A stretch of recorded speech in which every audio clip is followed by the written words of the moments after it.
ସାଙ୍ଗମାନେ ଗୋଟେ କଥା କହିବି, ଆଜିକା ଦୁନିଆରେ ସବୁକିଛି ଶସ୍ତା ହେଲାଣି। ମାନେ ଫ୍ରିରେ ସବୁ ମିଳୁଛି, ଗୋଟେ ଜିନିଷରେ ଗୋଟେ ଫ୍ରି, ଆପଣମାନେ ଜାଣିଥିବେ। ତେଣୁ ଏଇ ସମାଜର ବଜାରରେ ନିଜେ ଯଦି ଖୋଜିବା ପାଇଁ ଚାହିଁବେ, ସବୁକିଛି ସହଜ ସୁଲଭ ମୂଲ୍ୟରେ ମିଳିଯାଇପାରେ। ଏମିତିକି ଭଲ ପାଇବା ବି ମିଳିଯାଇପାରେ। ବହୁତ ଭଲ ପାଇବା ଏ ଆଜିର ହାଟରେ ବଜାରରେ ବିକ୍ରି ହେଉଛି। କିନ୍ତୁ ସାଙ୍ଗମାନେ ଜାଣିଛନ୍ତି, ଆପଣମାନେ ଗୋଟିଏ ଭଲ ପାଇବା ହେଉଛି ଚିରନ୍ତନ ସତ୍ୟ। ସେ ହେଉଛି ମାଆର ଭଲ ପାଇବା। ମାଆ କେବେ ମିଛ କୁହେ ନାହିଁ। ମାଆ କେବେ ନିଜ ପିଲାଙ୍କୁ ମିଛରେ ସ୍ନେହ ଦିଏ ନାହିଁ। ମାଆ କେବେ ତା ହୃଦୟରେ ଆବିଳତା ରଖେ ନାହିଁ। ମାଆ ବୋଲି ଗୋଟେ ଯେଉଁ ଶବ୍ଦ ଅଛି, ଏ ପୃଥିବୀରେ ସବୁଠାରୁ ବଡ଼ ଶବ୍ଦ। ଏ ଶବ୍ଦ ଦୁନିଆରେ କେବେ ବି କୌଣସି ଲୋକଙ୍କ ପାଖରେ ସହଜ ନୁହେଁ। ଯାହାର ମାଆ ନାହିଁ ନା, ସିଏ ଜାଣେ ମାଆର ମୂଲ୍ୟ କ'ଣ। ଆଉ ଆଜିକାଲି ଯୁଗର ପିଲାମାନେ ଯେତେବେଳେ ମାଆ ମାନେ ପାଖରେ ରହିଛନ୍ତି, ସେତେବେଳେ ମାଆ ମାନଙ୍କର ମୂଲ୍ୟ ବୁଝୁନାହାନ୍ତି। କିନ୍ତୁ ପିଲାମାନେ ମାଆକୁ ନିଜଠାରୁ ଦୂରେଇ ଦିଅନି।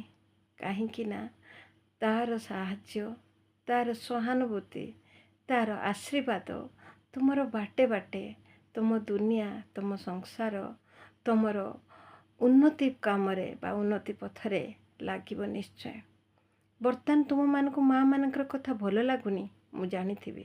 କାହିଁକି ନା ମାଆ ମାନେ ପଦେ ପଦେ କଥାର ଆକଟ କରନ୍ତି, ପଦେ ପଦେ କଥାର ବିରୋଧ କରନ୍ତି। ମାଆ ମାନେ ଏଇଟା କରନା, ସେଇଟା କରନା, ଏଇଟା ଖରାପ ରାସ୍ତା, ଏଇଟା ଭୁଲ, ଏଇଟା ଠିକ୍, ଏଇଭଳି ମାଆ ମାନେ ବାରମ୍ବାର ସବୁ କଥାରେ କ'ଣ କରନ୍ତି? ବିରୋଧ କରନ୍ତି।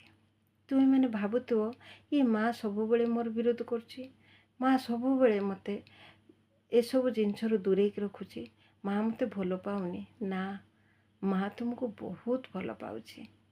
ସେଥିପାଇଁ ତ ଆଗକୁ ଥିବା ବିପଦରୁ ତୁମମାନଙ୍କୁ ଦୂରେଇ ଦେବା ପାଇଁ ଚେଷ୍ଟା କରୁଛି। ଏ ସମାଜ ତୁମକୁ ଅମଣିଷ ନ କହୁ, ଏ ସମାଜ ତୁମକୁ ଖରାପ ରାସ୍ତାକୁ ନେଇ ନେଉ। ସେଥିପାଇଁ ମାଆ ସବୁବେଳେ ସତର୍କ। ତୁମମାନଙ୍କ ପାଖରେ ଯେତେବେଳେ କୌଣସି ବି ବିପଦ ଆସେ ନା, ମାଆ ପ୍ରଥମେ ଢାଲ ହୋଇକି ଠିଆ ହେଇଥାଏ। ଯାହା ବି ବିପଦ ଆସିଲେ ମାଆ କେବେ ପିଲାମାନଙ୍କ ପାଖକୁ ଦେବା ପାଇଁ ଦିଏନି। ପ୍ରଥମେ ସିଏ ନିଜେ ସେଇ ବିପଦର ସାମ୍ନା କରେ। ଏଭଳିଆ ନିଃସ୍ୱାର୍ଥପର ଭଲ ପାଇବା କାହା ପାଖରେ ଥାଏ କହିଲେ? ଆପଣମାନେ ଚାହିଁଲେ ଆପଣମାନଙ୍କର ସହଯୋଗୀ, ଆପଣମାନଙ୍କର ଯେଉଁ ପାର୍ଟନର ଅଛନ୍ତି, ତାଙ୍କ ପାଖରୁ ଭଲ